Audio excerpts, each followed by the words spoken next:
One of the most mysterious moments in the life of Jesus is found in John chapter 8, and it raises a question almost everyone has asked at some point.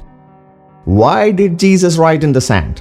The scene is intense. A woman caught in adultery is dragged before Jesus by the religious leaders. They are not just looking for justice, they are setting a trap. According to the law of Moses, she should be stoned.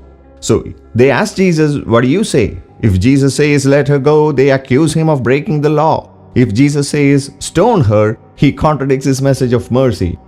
It's a perfect trap. But instead of answering immediately, Jesus bends down and starts writing on the ground. And the Bible doesn't tell us what he wrote. That silence is intentional and powerful. Because sometimes what Jesus doesn't say speaks louder than what he does say. Some scholars believe he was writing the sins of the accusers, exposing them one by one. Others connect it to Jeremiah 17:13, which says, those who turn away from God will have their names written in the dust. In other words, temporary, forgotten. And then Jesus stands up and says one line that changes everything. Let him who is without sin cast the first stone. One by one, starting with the oldest, they walk away. Why the oldest first? Have you ever thought of that? Because the longer you live, the more you realize your own need for grace. And then it's just Jesus and the woman. No crowd, no stones, no condemnation. And Jesus looks at her and says, neither do I condemn you. Go and sin no more. Here, Jesus gives grace before correction. He doesn't ignore the sin, but he doesn't lead with it either.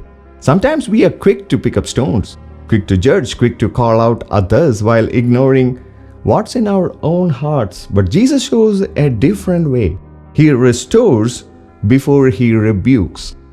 And that moment of writing in the sand reminds us of something deeper. While everyone else is shouting, Jesus is writing. While everyone else is rushing to judge, Jesus is slowing the moment down. And maybe that's what we need in our lives too. Before reacting, before speaking, before judging, before posting, pause.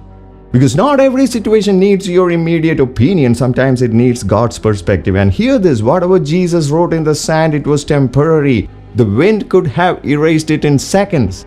But what he spoke into that woman's life changed her forever. Because the next words of Jesus carry eternal weight. So the next time you're tempted to pick up a stone, remember this moment. The same Jesus who stood between that woman and her accusers is the same Jesus who stands for you. Not to condemn you, but to call you into a new life. God bless you.